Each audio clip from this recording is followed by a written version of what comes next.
buddy. How's that first time on the grass, huh?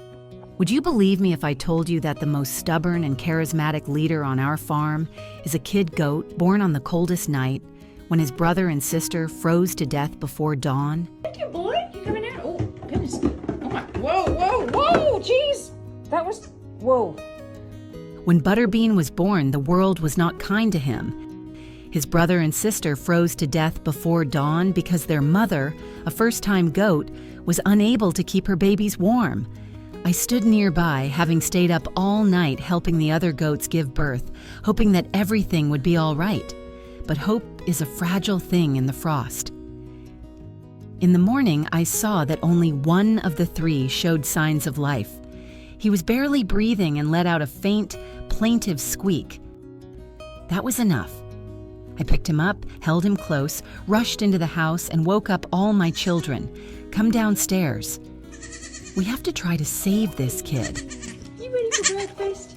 Are you ready for breakfast? Okay. We warmed him up, fed him from a bottle, and wrapped him in blankets.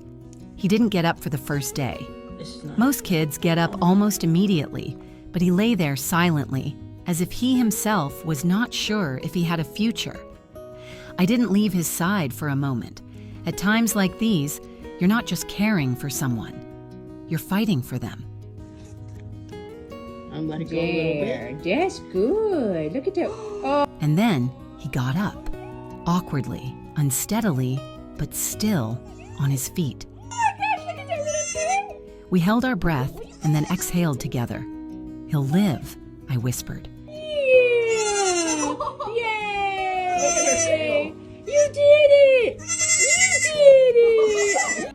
And from that moment on, Butterbean began not just to live, but to conquer. A day later, he was already jumping around the house like crazy. He jumped on pillows, climbed onto the sofa, as if everything around him belonged to him. And although he sometimes got too excited, I had to be careful. There was a fire in his eyes that I had never seen in any other animal. He was a warrior born of ice and pain. Goodness. Oh my. Whoa, jeez. That was, whoa. We have 2 rescue dogs, and from the very first days, they accepted the goat as their own.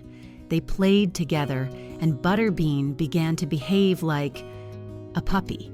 He ran after them, tried to jump on their backs, nudged them with his nose.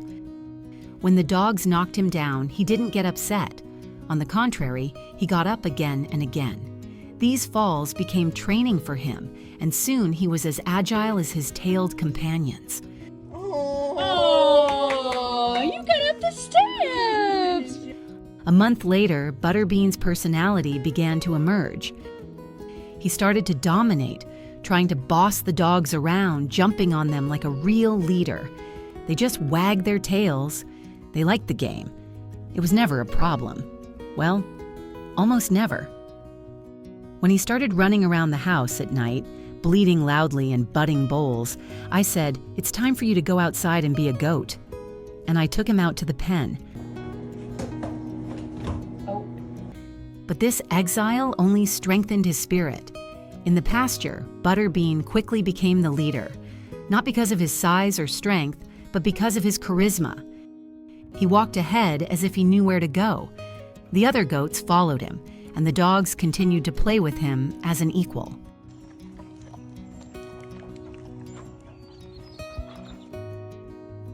There is something about Butterbean that resembles a golden retriever. Friendliness, kindness, enthusiasm. He is not just a goat, he is the soul of our yard. When I look at him today, already strong, lively and confident, I remember that night when he lay in my arms, fragile, trembling, almost disappearing.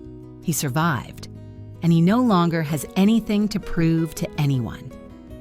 If you like the story about Butterbean the goat, like it, write comments, and subscribe to the channel to see more touching stories.